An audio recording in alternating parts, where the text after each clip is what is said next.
நாடாளுமன்ற நிகழ்ச்சிக்கு உங்களை வரவேற்கிறோம். இன்றைய நாடாளுமன்ற நிகழ்ச்சியில் ராகுல் காந்தி வயநாட்டில் போட்டியிடுவது, திமுக பொருளாளர் துரைமுருகன் வீட்டில் சோதனை, திமுக தலைவர் மு.க. ஸ்டாலினின் பிரச்சாரம், அதிமுக அணியில் நடக்கும் பிரச்சாரங்களில் நடந்த அடிதடி விவகாரங்கள் என பல்வேறு செய்திகளை பார்க்க இருக்கிறோம். இன்றைய நிகழ்ச்சியில் முதலில் வருவது தேர்தல் இன்று.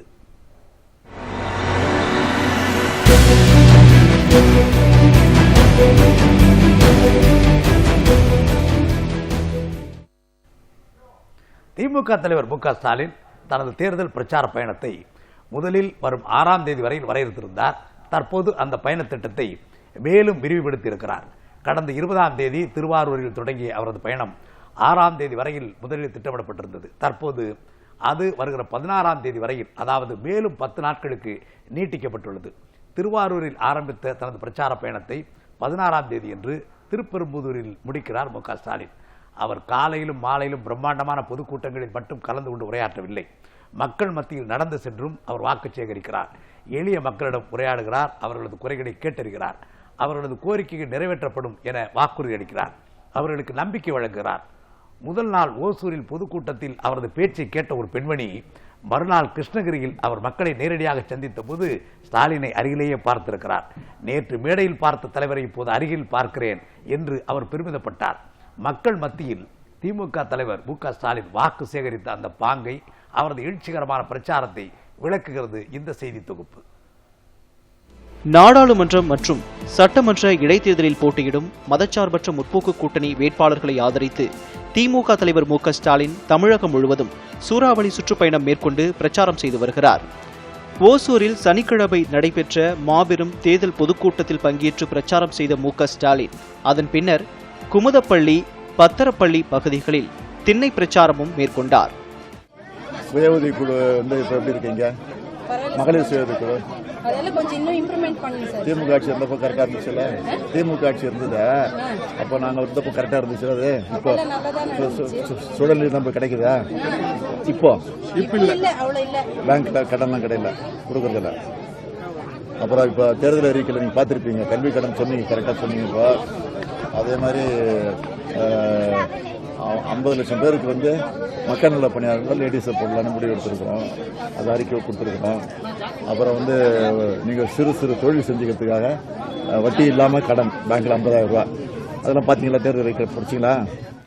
இந்நிலையில் கிருஷ்ணகிரியில் ஞாயிற்றுக்கிழமை காலையிலேயே திமுக தலைவர் மு.க. ஸ்டாலின் வாக்கு சேகரிக்கும் பணியில் ஈடுபட்டார்.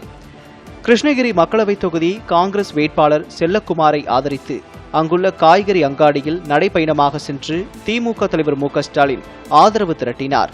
வணிகர்கள், விவசாயிகள் மற்றும் பொதுமக்கள் திரண்டு வந்து அவருக்கு சிறப்பான வரவேற்பு அளித்தனர். அப்போது தங்களது குறைகளையும் கோரிக்கைகளையும் முன்வைத்தனர். இளைஞர்கள், பெண்கள், சிறுவர், சிறுமியர் உள்ளிட்டோர் திமுக தலைவர் மு.க. ஸ்டாலினுடன் கை குலுக்கியும் செல்ஃபி எடுத்தும் மகிழ்ந்தனர்.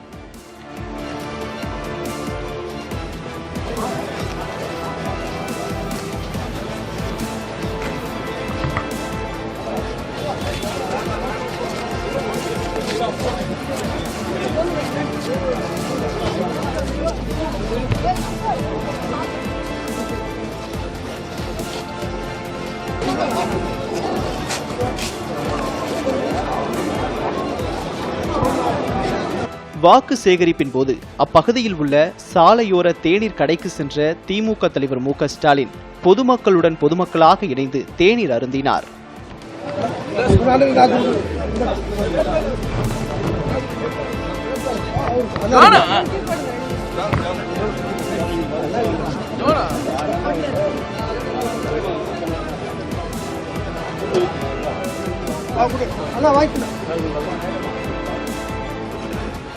இதைத் தொடர்ந்து கிருஷ்ணகிரி உழவர் சந்தை பகுதியிலும் திமுக தலைவர் மு.க. ஸ்டாலின் நடைபயணமாக சென்று பொதுமக்களிடம் வாக்கு சேகரித்தார்.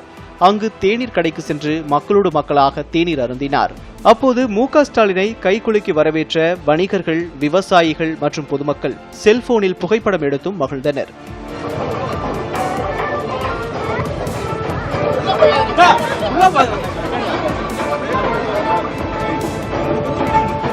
இதன் பின்னர் பழைய தபால் நிலையம் அருகே நடைபாதை வியாபாரிகளையும் நேரில் சந்தித்து திமுக தலைவர் மு.க. ஸ்டாலின் வாக்கு சேகரித்தார். பின்னர் வண்டிப்பேட்டை பகுதியில் நடைபயணமாக சென்று வாக்கு சேகரித்தார்.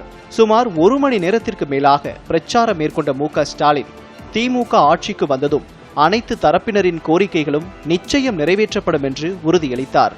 மத்தியிலும் மாநிலத்திலும் ஆட்சி மாற்றம் ஏற்பட திமுக மற்றும் கூட்டணி கட்சி வேட்பாளர்களுக்கு வாக்களிக்குமாறும் தலைவர் ஸ்டாலின் கேட்டுக்கொண்டார்.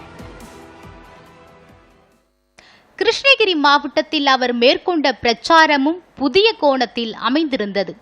சனிக்கிழமை காலை ஹொசூரில் பிரச்சாரம் மேற்கொண்ட அவர் ஹொசூர் பேருந்து நிலையம் அருகே உள்ள மலர் அங்காடியில் நடைப்பயணமாக சென்று வாக்கு சேகரித்தார்.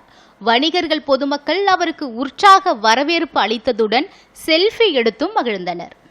அதைத் தொடர்ந்து அன்று மாலை ஹொசூர் தலி ஹட்கோ 100 அடி சாலையில் பல்லாயிரக்கணக்கானோர் கலந்து கொண்ட பிரம்மாண்ட பொதுக்கூட்டத்தில் கலந்து கொண்டு உரையாற்றினார்.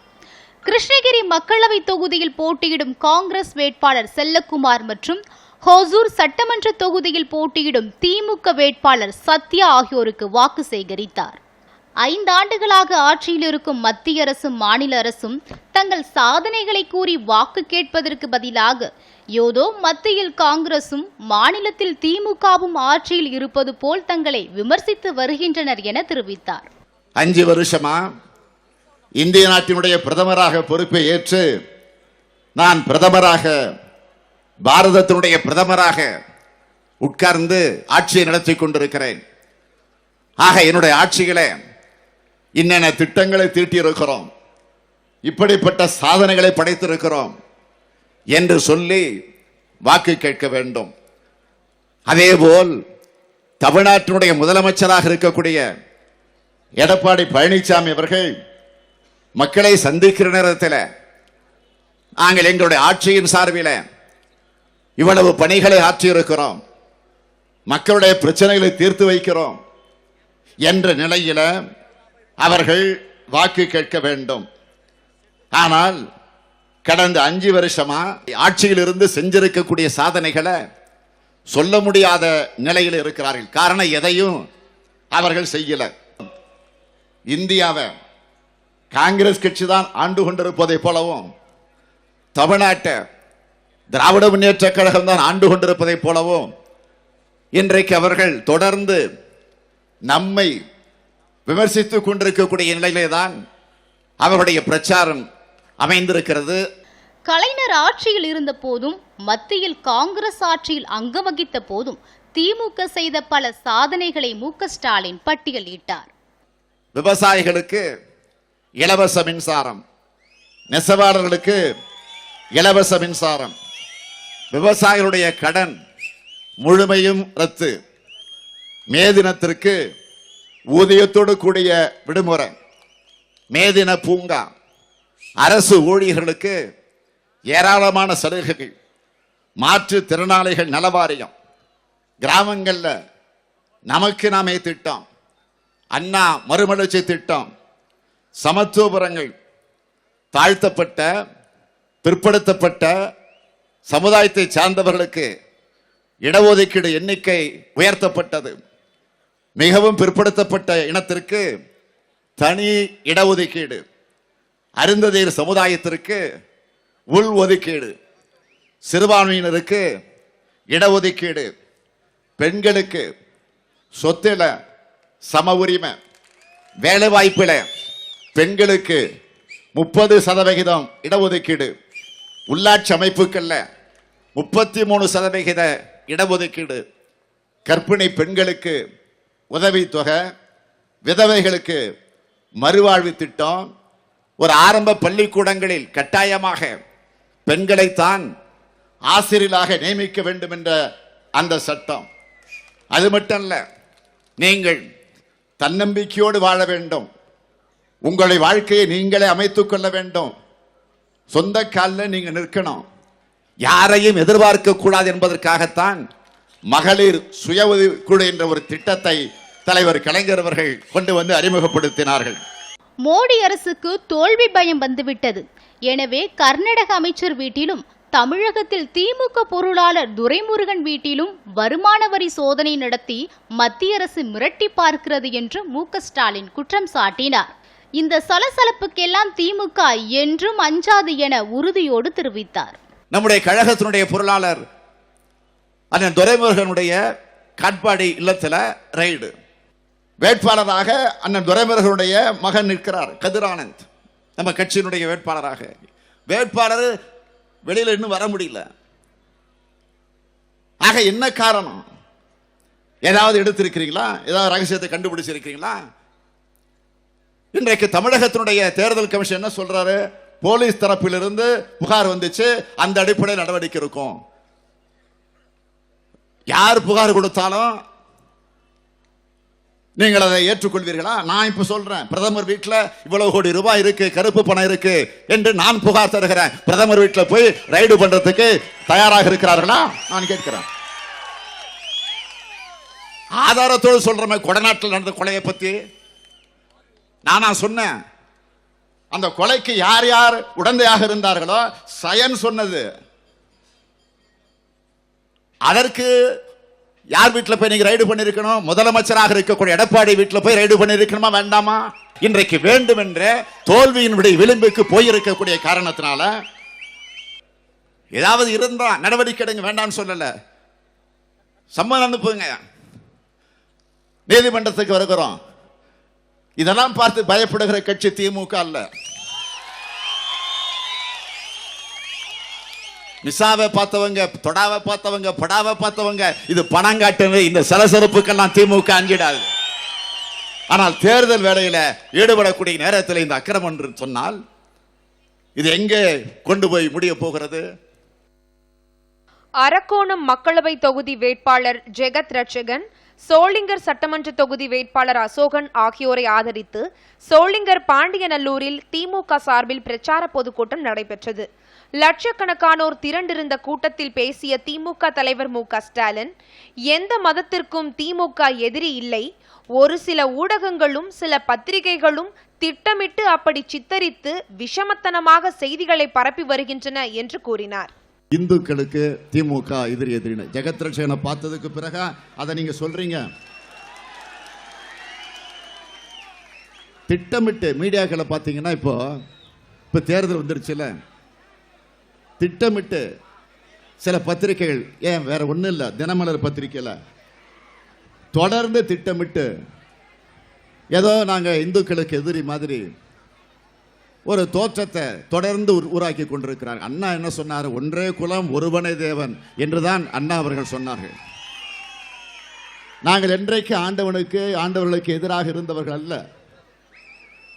கலைஞர் அடிக்கடி சொல்லுவார், நாங்கள் ஆண்டவனை ஏற்றுக்கொள்கிறோமோ இல்லையோ, எங்களை ஆண்டவனை ஏற்றுக்கொண்டிருக்கிறார், அதுவே எங்களுக்கு போதும் என்று தலைவர் கலைஞர் அவர்கள் பல நேரங்களில் சொல்லியிருக்கிறார். பாமக கலவர கட்சி என்பதற்கு சாட்சியாக சட்டசபையில் அன்றைய முதலமைச்சர் ஜெயலலிதா கூறிய குற்றச்சாட்டுகளை திமுக தலைவர் மு.க. ஸ்டாலின் பட்டியலிட்டார். கையில் ஆதாரத்தை வச்சுக்கிட்டே பேசுறேன். 29/4/2013 அன்று சட்டமன்றத்தில் முதலமைச்சராக இருந்த அம்மையார் ஜெயலலிதா அவர்கள் டாக்டர் ராமதாஸ் அவர்களை கைது செஞ்சு சிறையில் வச்சுட்டு என்ன காரணம், அவரை ஏன் கைது செஞ்சேன் என்ற ஒரு விளக்கமாக படிச்சார சட்டமன்றத்தில்.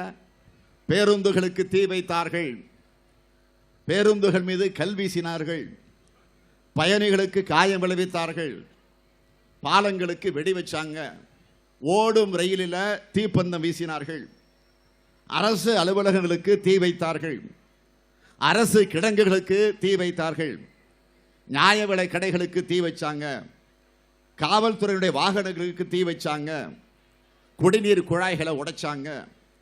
ஆக டாக்டர் ராமதாஸினுடைய வன்முறை இல்லை, இது பெரிய அகிம்சை. ஆக இந்த அகிம்சையைத்தான் அம்மையார் ஜெயலலிதா அவர்கள் பட்டியல் போட்டு, நான்ல சட்டமன்றத்தில் பதிவாகி இருக்கு. இன்னைக்கும் போய் பாருங்க, அவை குறிப்பில் இடம் பெற்று இருக்குது. வன்னியர் சங்க சொத்துக்களை அபகரித்து ராமதாஸ் அவரது குடும்ப சொத்தாக மாற்றிவிட்டார் என்றும், முறைகேடு வழக்கிலிருந்து தப்பிக்கத்தான் அதிமுகவோடு அவர் கூட்டணி சேர்ந்திருக்கிறார் என்றும் மு.க. ஸ்டாலின் குற்றம் சாட்டினார். இன்றைக்கு அதிமுகவோடு பிஜேபியோடு கூட்டணி வைக்கக்கூடிய நிர்பந்தம் ஏன் வந்துச்சு? அதுக்கு ஒரே ஒரு காரணம், வன்னியர் கல்வி அறக்கட்டளை சார்பில் இருந்த பல்வேறு சொத்துக்கள் அந்த சொத்துக்கள் எல்லாம் தனது குடும்ப சொத்துக்களாக மாற்றிக் கொண்டிருக்கிறார் டாக்டர் ராமதாஸ் அவர்கள். ஆக இந்த புகார், இந்த விவரங்கள், இந்த விளக்கங்கள் அத்தனையும் இன்னைக்கு முதலமைச்சராக இருக்கக்கூடிய எடப்பாடி பழனிசாமி இடத்தில் இருக்கு. குறிப்பா திருச்செந்தூர், தென்காசி, குற்றாலம், விருத்தாச்சலம், சிதம்பரம், சென்னை ஆகிய இடங்கள் இருக்கக்கூடிய வன்னியர்களுக்குரிய அந்த சொத்துக்கள் அத்தனையும் நான் வகைகரமாக சொல்லுகிறேன், அவருடைய துணைவியார் பேருக்கு அத்தனையும் இன்றைக்கு அவர் மாற்றி வைத்திருக்கிறார் என்பதுதான் உண்மை. ஆக தமிழக அரசு நினைச்சா அதையெல்லாம் கைப்பற்றி விட முடியும். ஆகவே இதிலிருந்து தன்னை காப்பாற்றிக் கொள்ள வேண்டும் என்பதற்காகத்தான் இன்றைக்கு அவர்கள் இந்த கூட்டணியில் போய் இடம்பெற்றிருக்கிறார்கள். நேற்று வேலூர் மாங்காய் மண்டியில் நடந்த பொதுக்கூட்டத்தில் பேசிய திமுக தலைவர் ஜெயலலிதா மரணம் குறித்து கேள்வி எழுப்ப எதிர்க்கட்சி தலைவர் என்ற முறையில் தனக்கு உரிமை இருப்பதாக கூறினார். அமைச்சராக இருக்கக்கூடிய ஜெயக்குமார் அவர் என்ன சொல்லுகிறார் என்று கேட்டால், இந்த பிரச்சனையை பற்றி ஸ்டாலின் பேசக்கூடாது, அம்மையார் ஜெயலலிதாவை பற்றி ஸ்டாலின் பேச உரிமை இல்லை. நான் ஜெயலலிதாவை பற்றி பேசல, முதலமைச்சராக இருந்தவர் ஒருவருக்கு இந்த நிலை வந்திருக்க சாதாரண ஒருவனுக்கு என்ன நிலை ஏற்படும். ஆக அந்த அடிப்படையில் தான் நான் சொன்னேனே தவிர வேற அல்ல. நீட் தேர்வு ரத்து, கேபிள் டிவி கட்டணம் குறைப்பு உள்ளிட்ட மக்களுக்கான திட்டங்கள் திமுக தேர்தல் அறிக்கையில் இடம்பெற்றுள்ளதை சுட்டிக்காட்டிய திமுக தலைவர் மு.க. ஸ்டாலின், அறிக்கையில் சொல்லப்பட்டுள்ள அனைத்து வாக்குறுதிகளும் நிறைவேற்றப்படும் என்றும் உறுதியளித்தார். நாடாளுமன்றம் நிகழ்ச்சியில் ஒரு சிறிய இடைவேளை.